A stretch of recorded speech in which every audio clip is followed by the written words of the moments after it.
अस्सलाम वालेकुम एवरीवन। उम्मीद आप सब ठीक ठाक होंगे। छोटी छोटी क्लिपिंग आपको दिखा रही हूँ कि व्लॉग में आगे क्या होने वाला है। आज का व्लॉग ऐसा है कि जब हमारा मूड नहीं होता, जब हम बिल्कुल भी मोटिवेटेड नहीं होते और उसमें अननेसेसरी काम करने पड़ जाते हैं तो हम उसको कैसे मैनेज करते हैं। तो अर्ली मॉर्निंग मैं लाजमी नमाज फजर के बाद वॉक करने जाती हूँ अपने टेरेस पे। आज देख रही हूँ कि सूरज कैसे अपनी आबताब से निकल रहा है सारा दिन चमकने के लिए। तो मैं भी जब टेरेस पे आई तो थोड़ी देर मैं अटक गई कि नहीं, वॉक नहीं हो सकेगी। हीट सी मुझे फ़ील हो रही थी। हवा बिल्कुल बंद है। 3-4 दिन से ऐसा हो रहा है कि हवा चल ही नहीं रही है। रात में कहीं जाके थोड़ा सा मौसम बेहतर हो जाता है। तो यहाँ जो मैं मूड बना के आई थी चलो वॉक कर लेते हैं, तो वो वॉक मेरी ना हो सकी। बस 2 राउंड मैंने लगाए और स्टॉप कर दी वॉक कि नहीं आज गर्मी है तो टाइम वेस्ट नहीं करते, क्योंकि वॉक और एक्सरसाइज का मज़ा तब आता है ना जब मौसम बहुत अच्छा हो। शदीद स्वेटिंग आपको हो रही हो तो कतन मज़ा नहीं आता।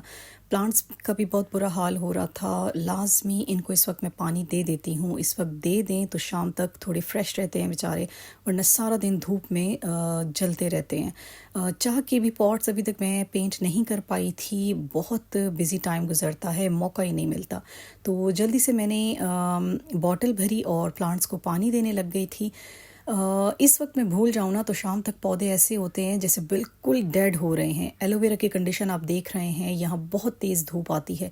और स्टार्ट में मैंने बताया भी था कि मैं वो ही प्लांट्स टेरेस पे रखना चाहती हूँ जो कि मौसम की सख्तियों को बर्दाश्त कर पाएँ। तो अब देखेंगे मनी प्लांट को यहाँ से हटाते हैं। सदाबहार तो बिल्कुल सारा ही जल गया है, इसको हटा देंगे। बाकी एलोवेरा बर्दाश्त कर लेता है और ये जो कैक्टस है ये भी बर्दाश्त कर लेगा।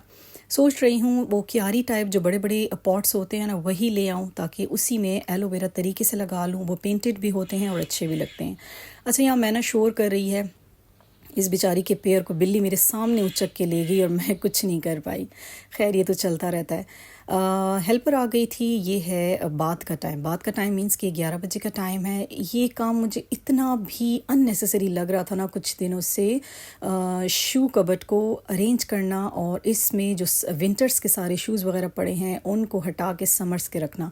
तो कुछ ऐसे काम होते हैं हम हाउस वाइफ्स के लिए जो डेली रूटीन में काउंट नहीं होते, जिनके लिए आपको प्रॉपर अपना मूड बनाना पड़ता है और अपनी हेल्पर की लाजमी हेल्प लेनी पड़ती है। तो ये काम मेरे लिए पेंडिंग था।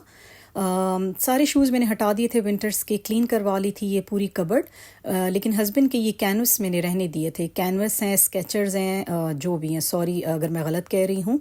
तो ये 2-3 रहने दिए थे क्योंकि जब वॉक करते हैं तो उनको चाहिए होते हैं। बाकी सब मैंने अंदर वाली कबर्ड्स में रख दिए थे।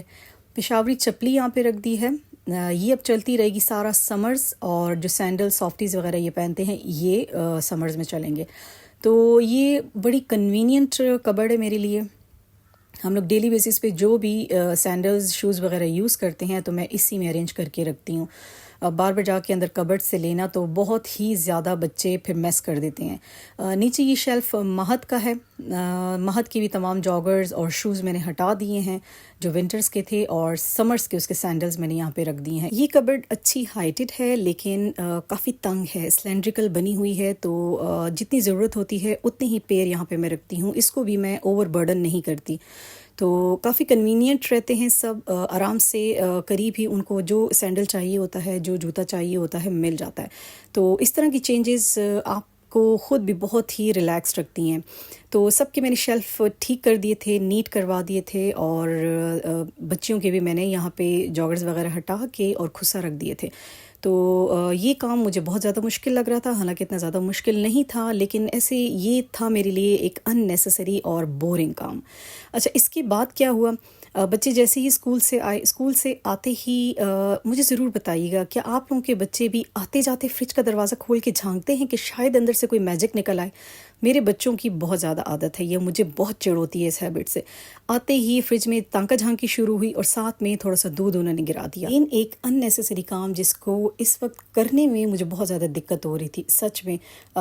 जो माइंड आपने बनाया हुआ होता है ना कि इस वक्त हमने ये करना है, एक स्केजुअल के लिहाज से आप चल रहे होते हैं, तो वो थोड़ा सा डिस्टर्ब हो जाए तो बहुत ज़्यादा उलझन होती है। इस वक्त मुझे रैग्स धोना बहुत ही ज़्यादा बुरा लग रहा था। खैर वॉश तो करने थे क्योंकि दूध ऐसे गिराया था कि रैग्स में से होता हुआ بوٹلز کو گندا کرتا ہوا اور نیچے زمین پہ آ رہا تھا. تو اس وقت نہ کرتی تو اور زیادہ کچرا ہو جاتا. فرش کو تو خیر جتنا بھی کلین کر لیں فرش کے سٹینز اور جو عجیب سی لک ہوتی ہے وہ ویسے کلیئر نہیں ہو پاتا. یہاں خیر ہمارے کچن کے نلکے میں پانی بھی بہت کم آتا ہے, یہ پرابلم سالو بھی نہیں ہو رہی ہے. تو جتنا بھی پانی آ رہا تھا اس کو اچھی طرح ڈال کے میں نے فرش کو کلین کر دیا تھا. بعد میں انشاءاللہ اس کی کلیننگ کروں گی اور اچھے سے, کیونکہ ابھی میرے لیے کوکنگ باقی تھی, بچوں کا ناشتہ وغیرہ بنانا باقی تھا.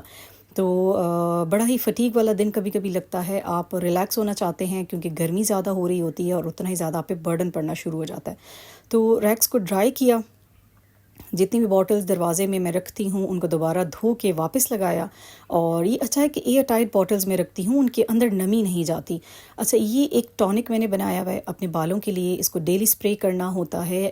جس کو بھی اگر چاہیے تو ضرور کمنٹ سیکشن میں بتائیے گا, میں آپ لوگوں سے نیکسٹ ولاگ میں ضرور شیئر کروں گی کہ یہ کیسا ٹونک ہے.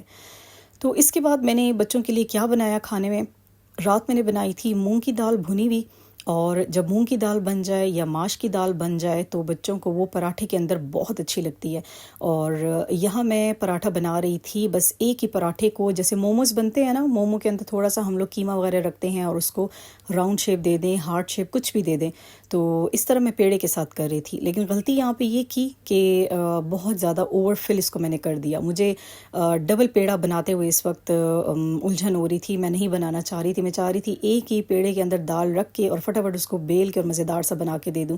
تو دال زیادہ ہی فل ہو گئی تھی, حالانکہ بند اچھے سے ہو گیا تھا, راؤنڈ شیپ بھی ہو گئی تھی, لیکن جب اس کو میں نے بیلا تو دیکھیے گا کیسے وہ پھٹ کے جا رہا تھا. تو جان چھڑانے کے لیے اکثر ہم بھی نا یہ کام کرتے ہوتے ہیں.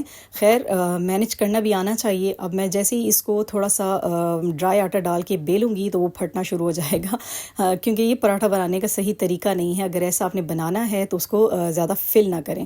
تو خیر اس کی پیوند کاری کر دوں گی میں, اوپر چھوٹے چھوٹے جہاں سے وہ پھٹا ہے دوبارہ سے اس کے اوپر تھوڑا سا آٹا لگا کے اس کو بنا دوں گی. تو مزیدار کرکرے پراٹھے بنے تھے, بچوں نے کھائے, انجوائے کیا. ویسے بھی ہم لوگ پراٹھا لور ہیں, ہمیں ناشتے میں بھی پراٹھا چاہیے. ہمیں ویسے بھی شام کو کوئی پوچھ لینا پراٹھے کا تو ہم کبھی انکار نہیں کرتے. میں, میرے ہسبینڈ, میرے بچے بھی اسی طرح بہت زیادہ پراٹھا پسند کرتے ہیں. تو بہت مشکل سے ڈائٹ میں اپنے آپ کو بچا کے رکھ رہی ہوں. دعا کیجیے گا کہ میں سکسیسفل ہو جاؤں اگین اپنا ویٹ لوز کرنے میں. لیتی ہوں آپ سے اجازت. خیال رکھیے گا اپنا, لائک سبسکرائب اینڈ شیئر ضرور کیجیے گا.